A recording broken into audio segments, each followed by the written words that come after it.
Nifty fifty last trading সেশনে 0.74% negative movement দেখিয়ে 23,997 closing দিয়েছে। তো যেরকম আপনারা থাম্বনেলে দেখেছেন যে গুড নিউজ কিন্তু দুটো আসছে। কী কী গুড নিউজ? যেখানে লং টার্মে নিফটি বা আমাদের ইকোনমি, ইন্ডিয়ান ইকোনমি কিন্তু ভালো করবে। তো ইকোনমি যদি ভালো করে তাহলে অবভিয়াসলি কোম্পানিগুলো ভালো করবে। তো আমরা যারা শেয়ার কিনে বসে আছি বা যারা মিউচুয়াল ফান্ডে ইনভেস্টমেন্ট করে বসে আছি বা যারা এসআইপি করছি, তাদের সবার জন্য কিন্তু এই গুড নিউজ। মানে অদূর ভবিষ্যতে আমাদের মার্কেট ভালো পারফরমেন্স করবে, মানে আমাদের পোর্টফোলিও ভালো পারফরমেন্স করবে এবং আমাদের কিন্তু ওয়েলথ ক্রিয়েশন হবে। তো চলো দেরি না করে গুড নিউজটা কি সেটা এক এক করে দেখতে থাকি। স্যার, লেটেস্ট ডেটা অনুযায়ী দেখলে দেখা যাবে যে জিডিপি অনুযায়ী কিন্তু ইউএসের ইকোনমি কত 32.38 ট্রিলিয়ন, অর্থাৎ ওয়ার্ল্ডের লার্জেস্ট ইকোনমি। যার জন্য আমরা বলি ইউএসএ কোনো কিছু হওয়া মানে সারা ওয়ার্ল্ডে হবে, কারণ 1/3 ইকোনমি হচ্ছে ইউএসের।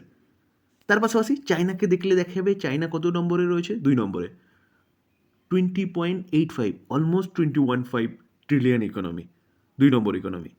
জার্মানি 5.45 ট্রিলিয়ন ইকোনমি, 3 নম্বর ইকোনমি। 4 নম্বরে ইন্ডিয়া ছিল, তো সেখান থেকে এখন 4 নম্বরে কে আছে? 4.38 ট্রিলিয়ন নিয়ে জাপান। এবং তারপরেই দেখলে দেখা যাবে ইউকে কত 5 নম্বরে রয়েছে, 4.26। তো এই যে জাপান এবং ইউকে না, এরা কিন্তু ইন্ডিয়াকে বিট করে উপরে গেছে। ইন্ডিয়া 4 নম্বরে ছিল, তো ইন্ডিয়া সেখান থেকে কত নম্বরে এসছে? 6 নম্বরে এসছে, 4.15 ট্রিলিয়ন ইকোনমি। তো বর্তমানে ইন্ডিয়া 6 নম্বরে রয়েছে এবং ইন্ডিয়ার ইকোনমি 4.15 ট্রিলিয়ন। এই 4.15 ট্রিলিয়ন বলছে কত? 30 ট্রিলিয়ন পর্যন্ত যেতে পারে। তো 30 ট্রিলিয়ন পর্যন্ত যাওয়া মানে স্যার অবভিয়াসলি ইকোনমি ভালো গ্রো করবে। এমনি এমনি তো যাবে না, হাওয়ায় উড়ে তো চলে যাবে না। 4 থেকে 30 ট্রিলিয়নে যাওয়া মানে অবশ্যই ইন্ডিয়ার ইকোনমি ভালো করবে, তার জন্যই যাবে। তো যদি ইকোনমি ভালো করে তাহলে শেয়ার মার্কেট ভালো করবে, আপনার পোর্টফোলিও ভালো করবে। তো চলুন তথ্যটা দেখি কে বলছে এই কথা। তো চলুন দেখে নিই কে বলছে এবং কি বলছে। দেখুন, টু হিট $30 ট্রিলিয়ন বাই 2047। তো আজকে চলছে কত? 2026। তো 21 বছরের মধ্যে ইন্ডিয়া কিন্তু 30 ট্রিলিয়নে যেতে পারে। তো এই যে 4 থেকে 30 ট্রিলিয়ন পার্সেন্টেজ ম্যানারে দেখলে দেখাবে 12% করে গ্রো করতে পারে ইন্ডিয়ার ইকোনমি। তো 12% মানে ব্যাপক একটা পার্সেন্টেজের কথা বলছে।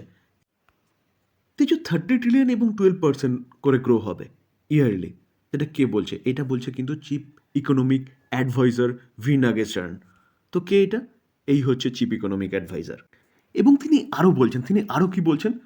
যে নেক্সট 6 ইয়ারের মধ্যে ইন্ডিয়ার ইকোনমি 7.8 ট্রিলিয়ন পর্যন্ত এক্সপেক্টেড। অর্থাৎ তিনি বলছেন যে যে নেক্সট 6 বছরের মধ্যে 7.8 ট্রিলিয়ন পর্যন্ত কিন্তু ইন্ডিয়ান ইকোনমি যেতে পারে। তো স্যার এই কারণে কিন্তু আমি বলেছি যে কি, যারা লং টার্ম ইনভেস্টর তারা কিন্তু ব্যাপক একটা গ্রোথের মুখ দেখতে পারেন, সেরকমই কিন্তু বলছে চিফ ইকোনমিক অ্যাডভাইজার। তার পাশাপাশি আরেকটা গুড নিউজ হচ্ছে ইন্ডিয়ার জিএসটি কালেকশন এপ্রিল মাসের 2.42 লাখ কারোরে গিয়ে পৌঁছেছে, যেটা আজকের লেটেস্ট ডেটা। সেই ডেটাটা কি বলছে? 8.7% আপ হয়েছে। এটা কিন্তু অ্যানাদার গুড নিউজ আমাদের ইকোনমির জন্য, কারণ গভর্নমেন্টের কাছে আরও বেশি পরিমাণে টাকা যাচ্ছে কী করার জন্য? খরচা করার জন্য। তো খরচা করলে অবভিয়াসলি ইকোনমিক গ্রোথ হবে, আর ইকোনমিক গ্রোথ হওয়া মানে ইন্ডিয়ার ইকোনমি ভালো করবে, পক্ষান্তরে শেয়ার মার্কেটও কিন্তু গ্রো করবে। কারণ গভর্নমেন্ট যত খরচা করবে মানুষের কাছে তত টাকা আসবে খরচা করার জন্য, আর যত খরচা করবে ইকোনমি তত ভালো কিন্তু গ্রো করবে। দেখলে দেখা যাবে 1 বছর আগে অর্থাৎ 2025-এর এপ্রিল মাসে 2.37 লাখ কারোর ছিল, সেটা কতটা বেড়েছে? 2.42 লাখ কারোর হয়েছে। তার পাশাপাশি আরও একটা গুড নিউজ পাওয়া যাচ্ছে। গুড নিউজটা কি কোন সেক্টরের? অটো সেক্টরের, ইলেকট্রিক ভেহিকেলসকে নিয়ে, ইভিকে নিয়ে। দেখুন নিউজ কি বলছে, যে ইভি সেলস জাম্প করেছে নিয়ারলি 70%। সেলস জাম্প করেছে ইভি। টাইম পিরিয়ড মানে কোন সময় থেকে কোন সময়ের মধ্যে?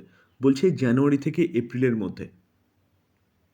তো বুঝতে পারছেন তো এই সেক্টরটা কীরকম গতিতে দৌড়চ্ছে, যেখানে ইউক্রেন না, ইউএস এবং ইরানের যুদ্ধের জন্য মার্কেট কিন্তু সেরকমভাবে পারফরমেন্স দেখায়নি।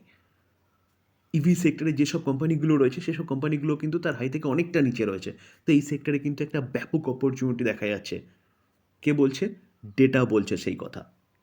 কারণ পরিস্থিতি স্বাভাবিক হলে কিন্তু এই সেক্টর অর্থাৎ ইভি সেক্টর, ইভি নিয়ে যেসব কোম্পানিগুলো কাজ করে, টু হুইলার বলুন, ফোর হুইলার বলুন, অফ রোড বলুন, সেসব কোম্পানিগুলো কিন্তু ভালো মুভমেন্ট দেখাতে পারে। ইভেন অটো এনসিলারি বলুন। তো একটা গুড নিউজের সাথে সাথে কিন্তু আরও একটা গুড নিউজ পাওয়া যাচ্ছে। কি পাওয়া যাচ্ছে?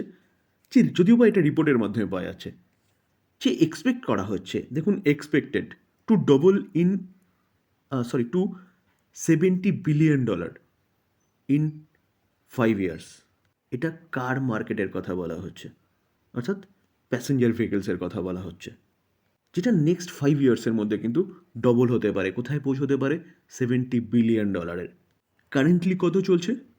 $35 বিলিয়ন। তো এটা another good news electric vehicles কোম্পানিগুলোর জন্য বা কার মেকিং কোম্পানিগুলোর জন্য বা প্যাসেঞ্জার ভেহিকলসের কোম্পানিগুলোর জন্য, যেখানে 5 বছরে যদি সেক্টর ডবল হয় তাহলে শেয়ারগুলো কীরকম পারফরমেন্স দেখাতে পারে বা ইন্ডিভিজুয়ালি কোম্পানিগুলো কীরকম পারফরমেন্স দেখাতে পারে।